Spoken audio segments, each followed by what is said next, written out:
কুদার কসম কে বলছি, সিহাসিত্তার কিতাব থেকে নবীজির শেখানো ছোট্ট একটি দোয়া মাত্র যদি 11 বার পাঠ করতে পারেন, ফজরের 2 রাকাত সুন্নত নামাজ আদায় করার পরে ফরজ নামাজের আগে, বিশ্ব নবী ওয়াদা করে বলেছেন, আপনাদের পরিবার সংসারে যদি অনেক অভাব অনটন থাকে, অনেক দুঃখ কষ্টে থাকেন, অনেক হতাশার মধ্যে থাকেন, অনেক ঋণগ্রস্ততার মধ্যে থাকেন, ইনকাম করছেন, ইনকামের মধ্যে বরকত পাচ্ছেন না, একদিক দিয়ে ইনকাম করেন, ইনকামের মধ্যে আপনার কোনো বরকত না হওয়ার কারণে টাকা পয়সা শেষ হয়ে যায়, আপনি অনেক মুসিবতের মধ্যে পড়ে আছেন, অনেক ঋণগ্রস্ততার মধ্যে পড়ে আছেন, ঋণের বোঝা মাথায় নিয়ে আপনি বসে আছেন, কোনো অবস্থাতেই ঋণ পরিশোধ করতে পারতেছেন না, অবশ্যই বিশ্বনবী বলেছেন পাহাড় পরিমাণ ঋণও যদি আপনার থেকে থাকে আল্লাহ রাব্বুল আমিন পরিশোধ করার ব্যবস্থা করে দিবে।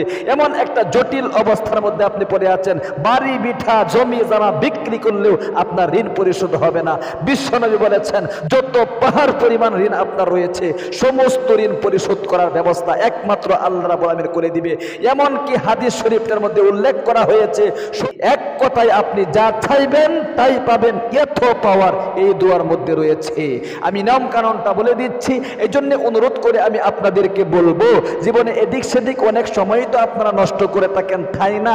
আজকের এই ভিডিওটা একদম মনোযোগ সহকারে শুরু থেকে শেষ পর্যন্ত দেখুন এবং আমলটা আল্লাহ রাব্বুল আমিনের প্রেম ভালোবাসা, বিশ্বনবীর প্রেম ভালোবাসা অন্তরে জায়গায় আমলটা শিখুন এবং আমলটা অবশ্যই আপনাদেরকে কিন্তু করতে হবে।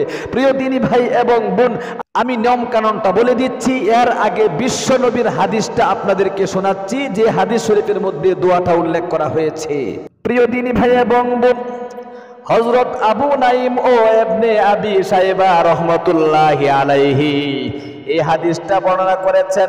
তিনি বলেছেন বিশ্বনবীর হাদিস শরীফের মধ্যে বলা হয়েছে যে এই দোয়াটা যদি কোনো আল্লাহর বান্দা বান্দি চোখ বন্ধ করে একদম আল্লাহ রাব্বুল আমিনের প্রেম ভালোবাসা অন্তরে জাগিয়ে, বিশ্বনবীর প্রেম ভালোবাসা অন্তরে জাগিয়ে আমল করতে পারে গো, আল্লাহ রাব্বুল আমিন তার 70টা বিপদ কেটে দিবেন। শুধু তাই নয়, যদি আল্লাহর বান্দা বান্দি অভাব অনটনের মধ্যে থেকে থাকে, অনেক দুঃখ কষ্টে যদি থাকে, আল্লাহ রাব্বুল আমিন তার অভাব অনটন দুঃখ কষ্ট পেরেশানি সব কিছু দূরীভূত করে দিয়ে পরিবার সংসারে শান্তির ব্যবস্থা করে দিবে। আল্লাহু আকবার, আল্লাহু আকবার। এত পাওয়ার রয়েছে বিশ্বনবীর শেখানো এই দোয়ার মধ্যে।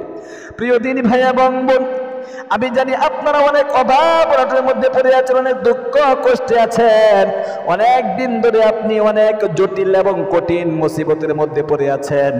অবশ্যই এরকম অবস্থা যদি আপনার হয়ে থাকে, অনুরোধ করে বলবো আজকের আমলটা আপনি মিস করবেন না, অবশ্যই আজকের থেকে আমলটা শুরু করে দিবেন। আমি নিয়ম কানুনটা বলে দিচ্ছি, বিশ্বনবীর শেখানো আমল ছাড়া কিন্তু পরিবার সংসারে শান্তি আনা সম্ভব না। এ কথা আপনি বিশ্বাস করুন অথবা নাই করুন, এই কথাই কিন্তু সঠিক। বিশ্বনবীর আমলের মাধ্যমে কিন্তু পরিবার সংসারে শান্তি আল্লাহ রাব্বুল আমিন দান করে। আল্লাহ রাব্বুল আমিন যদি দান না করে, আল্লাহ রাব্বুল আমিন যদি আপনাকে শান্তি দান না করে, অবশ্যই সারাদিন চেষ্টা করেও আপনি শান্তি আনতে পারবেন না। আল্লাহ রাব্বুল আমিন হলেন গায়বী রিজিকের মালিক, গায়বী রিজিকের ধনভাণ্ডার যার কাছে রয়েছে তিনি হলেন আল্লাহ। অর্থাৎ তিনি বলেছেন মা মিন দাব্বাতিন ফিল আরদি ইল্লা আলাল্লাহি রিজকুহা ওয়া ইয়ালামু মুস্তাকাররাহা ওয়া মুস্তাওদাহা কুল্লুন ফি কিতাবিম মুবিন। জমিনের মধ্যে যত প্রাণী আছে সমস্ত প্রাণীর রিজিকের মালিক আমি আল্লাহ।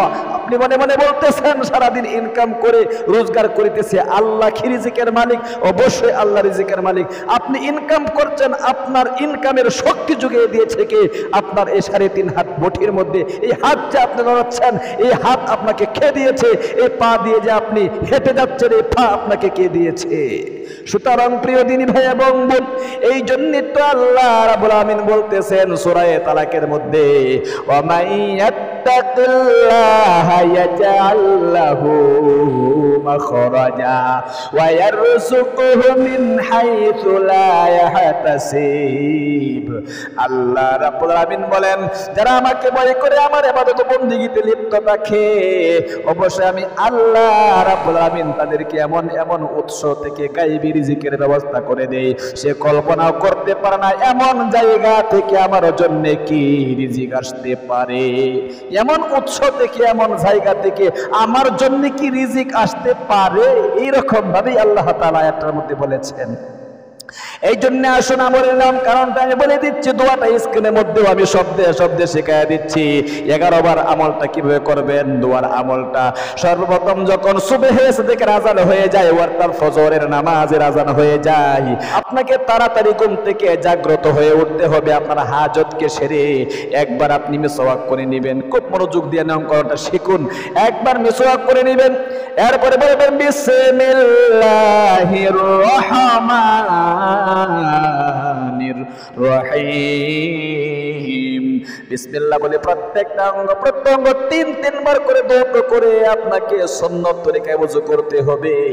সুন্নত তরিকায় ওযু করার পরে একবার আকাশের দিকে তাকিয়ে খুব মনোযোগ সহকারে কালিমায়ে শাহাদাতটা এরকম পাঠ করে নেবেন। আশহাদু আল্লা ইলাহা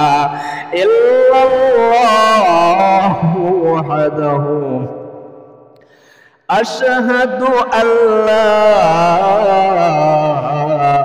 ইলাহা ইল্লাল্লাহু ওয়াহদাহু লা শারীকা লাহু ওয়া আশহাদু আন্না মুহাম্মাদান আবদুহু ওয়া রাসূলুহু।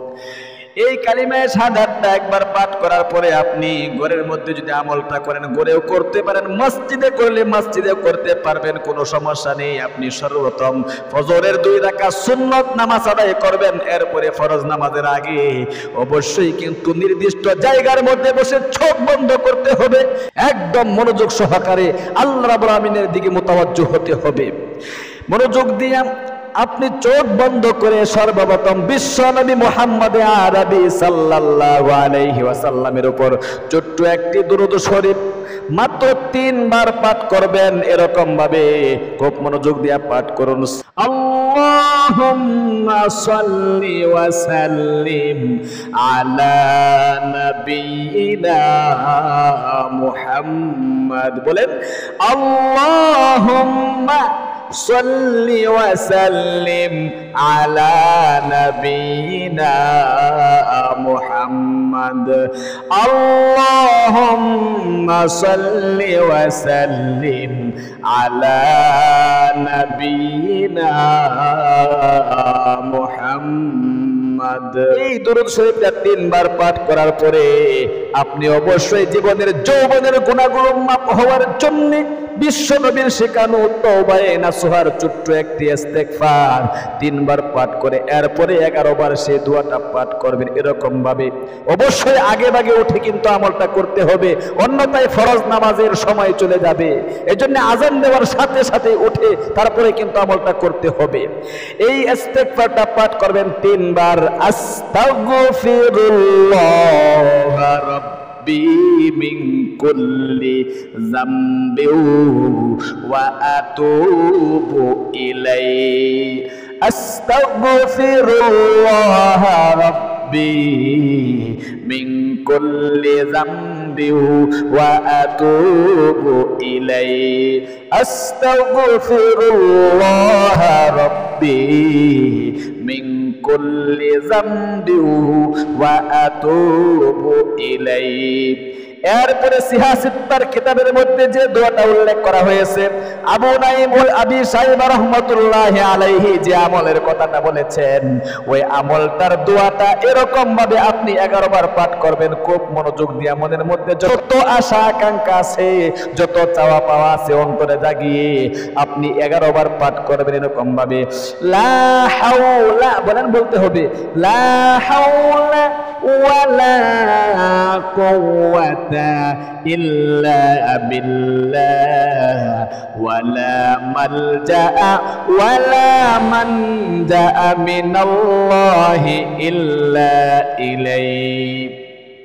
লা হাওলা ওয়ালা কুওয়াতা ইল্লা বিল্লাহ ওয়ালা মালজা ওয়ালা মানজা মিনাল্লাহি ইল্লা ইলাইহি। আবার পাঠ করুন, লা হাওলা ওয়ালা কুওয়াতা ইল্লা বিল্লাহ ওয়ালা মালজা ওয়ালা মানজা মিনাল্লাহি ইল্লা ইলাইহি। আল্লাহু আকবার। এরপরে আপনি সংক্ষিপ্ত মোনাজাত করবেন। মোনাজাতে কি কি বলতে হবে এটাও শিখে রাখুন। এরকম মোনাজাত শুরু করবেন, আলহামদুলিল্লাহি রাব্বিল আলামিন ওয়াসসালাতু ওয়াসসালামু আলা সাইয়্যিদিল আমবিয়া ওয়াল মুরসালিন আলিহি ওয়া আসহাবিহি আজমাইন। ওগো আল্লাহ, তুমি দেখো আমি তোমার এক গুনাহগার বান্দা। তোমার নবীজির শেখানো ছোট্ট একটি পাওয়ারফুল দোয়ার আমল, ফজরের 2 রাকাত সুন্নাত নামাজ আদায় করার পরে গুনাহ মাফের সময় ফরজ নামাজের আগে আমি আমল করেছি। অবশ্যই 1 নম্বরে আমার জীবনের গুনাহগুলো মাফ করে দাও। 2 নম্বরে বলবেন, আল্লাহ অনেক অভাব অনটনের মধ্যে পড়ে আছি গো, অনেক দুঃখ কষ্টে আছি, অনেক হতাশার মধ্যে আছি, অনেক দিন ধরে ইনকাম করছি, ইনকামের মধ্যে কোনো ধরনের বরকত পাচ্ছি না। একদিক দিয়ে ইনকাম করে অন্য দিক দিয়ে টাকা পয়সা শেষ হয়ে যায়, অনেক ঋণের বোঝা মাথায় নিয়ে গুড় করছি, এত পরিমাণে ঋণ হয়ে গিয়েছে, বাড়ি জমি বিটা বিক্রি করলেও ঋণ পরিশোধ করতে পারবো না। সুতরাং ঋণ পরিশোধ করার ব্যবস্থা করে দাও। যত জটিল কঠিন আপনার সমস্যা রয়েছে সবগুলো আপনি একটা একটা করে বলবেন আল্লাহ তাআলার কাছে। এরপরে সর্বশেষে মৃত্যুর সময় যাতে করে ঈমানের সাথে মৃত্যুবরণ করতে পারেন সেই কথাটা বলে মোনাজাতটা শেষ করবেন এরকম ভাবে, আখিরি তামান্না ওয়াজাল কালিমাতুনা ইনদাল মাউতি লা ইলাহা ইল্লাল্লাহু মুহাম্মাদুর রাসূলুল্লাহ সাল্লাল্লাহু আলাইহি ওয়াসাল্লাম। তাহলে প্রিয় দিনী ভাই এবং বোন, ফজরের 2 রাকাত সুন্নাত নামাজ আদায় করার পরে ফরজ নামাজের আগে দোয়া কবুল হওয়ার সময় এই আমলটা করতে কখনো আপনি মিস করবেন না। আল্লাহ তুমি তোমার বান্দা বান্দীদেরকে অবশ্যই তোমার নবীজির শেখানো সিহা সিত্তার কিতাব থেকে যে দোয়াটা উল্লেখ করা হয়েছে আমি তাদেরকে শেখায় দিয়েছি। যারা যারা আমলটা করবে অবশ্যই তুমি তাদের মনের আশা পূরণ করো এবং সমস্ত সমস্যার সমাধান করে দাও, আমিন। অবশ্যই যারা ভিডিওটা দেখেছেন আর একজন ভাইকে দেখার সুবিধার্থে আপনি একটা লাইক দিবেন। আর আমাদের ইসলামিক চ্যানেল যদি আপনার কাছে ভালো লেগে থাকে অবশ্যই চ্যানেলটাকে সাবস্ক্রাইব করে পাশে থাকা বেল আইকনটা অন করে রাখবেন। ভালো থাকবেন, সুস্থ থাকবেন। আসসালামু আলাইকুম ওয়া রাহমাতুল্লাহি ওয়া বারাকাতুহু।